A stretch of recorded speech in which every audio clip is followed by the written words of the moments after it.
Bayangin, kalau satu negara lain nuduh kamu punya sesuatu yang berbahaya, sesuatu yang bahkan nggak pernah kamu punya.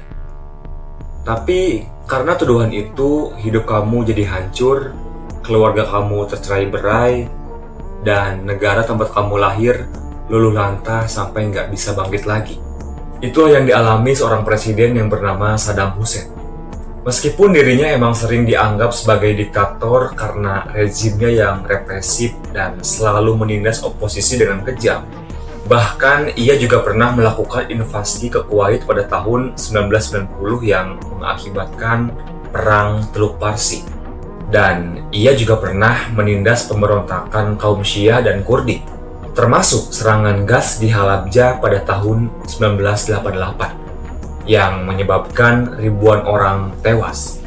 Dan waktu itu, dunia dipaksa harus percaya bahwa Irak itu punya senjata pemusnah massal, kayak roket, nuklir, bahan kimia mematikan. Tapi ketika Irak sudah porak-poranda, seusai dibombardir sama Amerika, ternyata senjata itu nggak pernah ditemukan. Nah, pertanyaannya, apakah Saddam benar-benar monster? Atau justru korban permainan politik global? Halo guys, welcome back to my channel. Halo anak kos.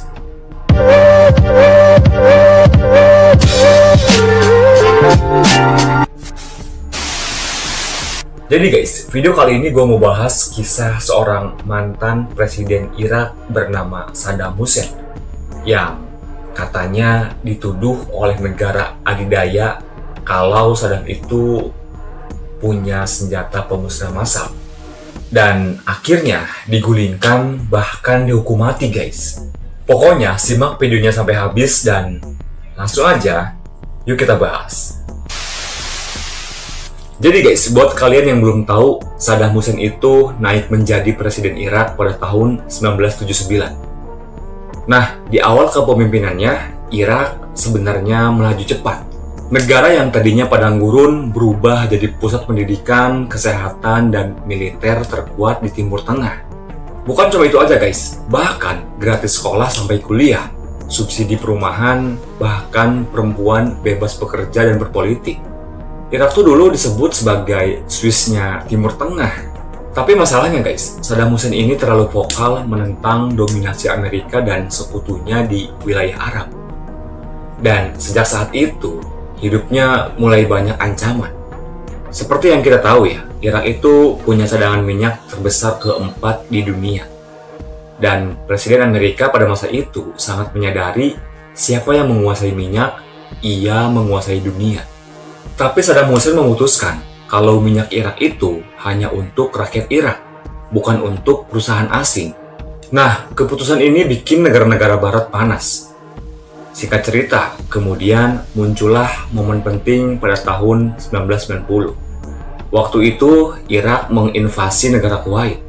Kemudian banyak narasi yang berkembang kalau Saddam itu haus kekuasaan.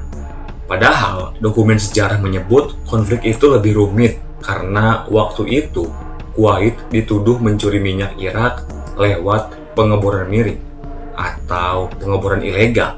Dan kemudian terjadilah Perang Teluk. Singkat cerita guys, setelah Perang Teluk muncullah negara Amerika. Mereka manfaatin keadaan dan mereka pakai istilah baru untuk menggambarkan Irak waktu itu kayak misalnya Irak itu ancaman bagi dunia. Irak itu negara berbahaya. Dan yang lebih parah lagi, mereka bilang kalau Irak itu punya senjata pemusnah massal. Dan disinilah framing besar dimulai. Tahun 2002, Menteri Luar Negeri Amerika, Colin Powell, berdiri di PBB sambil mengacungkan tabung kecil dan ia berkata, Irak itu punya senjata kimia mematikan. Irak itu punya laboratorium bergerak. Dan Irak itu adalah ancaman global. Dan masalahnya, dunia percaya guys. Media massal menggasak berita ini tanpa berhenti. Padahal banyak pengawas senjata dari PBB nggak pernah menemukan bukti apapun. Bahkan Irak berkali-kali bilang, kalau kalian mau cek, silahkan. Dan kemudian inspektur PBB melakukan pemeriksaan di beberapa tempat. Mereka masuk ke gudang, pabrik, bunker, laboratorium. Tapi mereka nggak nemuin apa-apa. Dan pada Maret 2003, keputusan itu tetap turun.